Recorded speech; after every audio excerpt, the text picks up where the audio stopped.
Welcome to the Achievable FINRA podcast. I'm Tyler, the founder of Achievable, and we have affordable courses for the FINRA SIE Series 6, Series 7, 63, 65, and 66 exams with industry best pass rates. Each Achievable course includes everything you need to pass the first time.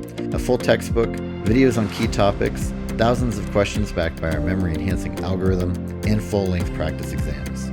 You can try it out for free at achievable.me. And if you like it, use the code podcast to get you 10% off at checkout. This podcast was made from a video by Achievable's FINRA course author, Brandon Rith. If you'd like to have the visual aid of a video, please go to Achievable's YouTube channel and search for the video by the same name.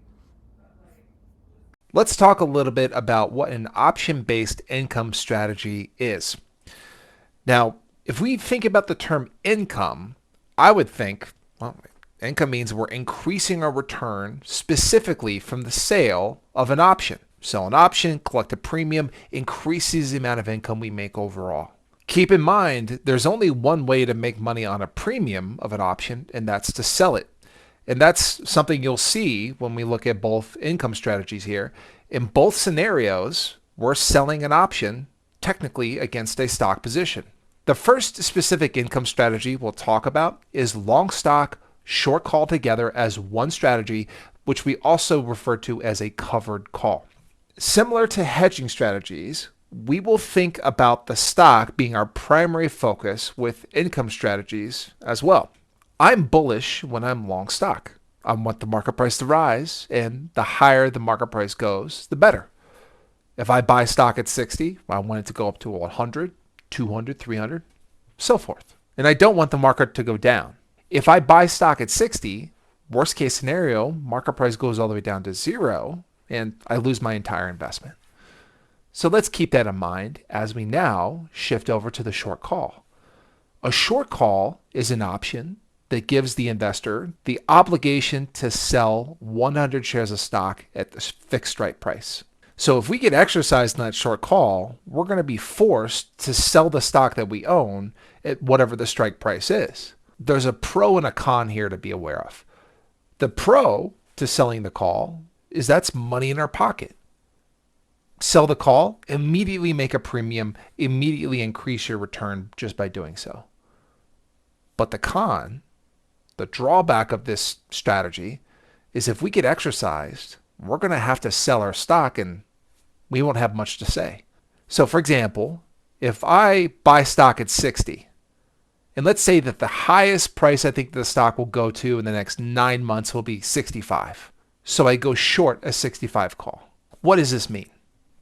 Before we think about that, let's reset on call up, put down. Call up, if the market price rises above the strike price of a call up, the call will be exercised. So that tells us here, if the market price goes above 65, we're going to be forced to sell our stock, and that'll be the end of the story. And that's the drawback to a short call. If the market price were to rise, say, to 100, it doesn't really matter what happens above 65. As soon as the market price goes above 65, we're technically in exercise territory where we can assume that whoever owns the call that we sold it to, they're probably going to exercise soon. And if the market price were to rise to 100, it's just a matter of time. That exercise is coming. And that could be a problem. Now think about the problem there. If we buy stock at 60 and get forced to sell our stock at 65, we're making money, right? That's a profit. That's $5 per share that we make on just buying at 60 and selling at 65, plus whatever the premium of the option is. That's money in our pocket. But the drawback here is opportunity cost. If we hadn't sold the call, if the market price rises to 100, that's a ton of money that we can make on the stock position. Buy the stock at 60, sell the stock at 100. That's a huge gain there. And that's the risk of an income strategy, is if the market goes in the direction that your stock position is hoping for, in this case up, we can lose out on upside potential just by the virtue of our option being exercised. Now, if the market price were to fall, let's say fall significantly down to zero, the short call is out the money. Remember, call up. Calls only get exercised if the market price rises. So again, if the market price falls, that call will expire, but at least we keep the premium. That call will not act as protection for us. It only gets exercised if the market price rises. Now, last thing, the name, covered call. We call it a covered call because the risk of the short call is covered just by us owning the stock. If you know your single leg strategies really well, you understand how risky a short call position can be. If a short call is all by itself, let's say a short 65 call is there with no protection or it's not covered by anything, if the market price were to rise to 1,000, you get exercised, you'd have to go to the market, buy stock at 1,000, sell the stock at the strike price being 65. That'd be a big problem. But by virtue of owning the stock, don't have to worry about that. The long stock protects the risk of the short call position. But keep in mind, the term covered call, does that mean you can't lose money at all? No. You can actually lose a significant amount of money. Again, if the market price were to fall all the way down to zero, you lose all the money in the stock position. Yeah, you keep the premium, which probably is going to be somewhat small. Keep the premium on the short call, but you still can lose a significant amount of money in the long stock position. The other type of income strategy is our short stock, short put. When we combine those together, that is what we refer to as a covered put. We will again think about things primarily through the stock position. So short stock. Short stock means I've borrowed stock from my broker dealer, sold that stock immediately, hope the market price falls so that I can buy back at a lower price. Let's say we sell short at 40, market price falls all the way down to zero. We're able to buy back stock for nothing, give those shares back to our broker dealer. Great. But remember, there's a huge potential problem with a short stock position. If the market price were to rise significantly, goes up to 500, 600, 700, the higher the market price goes, the more expensive it is to buy back that stock. So short stock technically has an unlimited risk potential. Once we pair our short stock position with a short put, again, we have a covered put. The short put gives the obligation to buy stock at the fixed strike price, at least until that option expires. Let's say, in our example here, that the furthest we think the stock price will fall in the next, let's say, 8 to 9 months is 30. So we go short a 30 put with our short stock position. Call up, put down. Put down, that means that put will only be exercised if the market price falls below the strike price. It's important to know that because we need to know when the option might work against us. Of course, by selling the option, that's going to put that premium right in the investor's pocket, so they'll make money just from that. Let's now think about things big picture.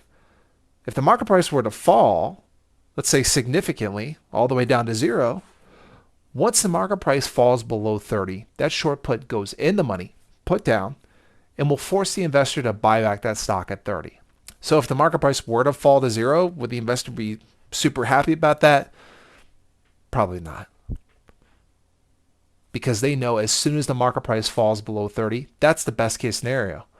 As long as I have this option here in place, best case scenario is I buy back the stock at 30, at least until the option expires. And then, yeah, if it were to expire, then maybe I'd hope the market continues to fall.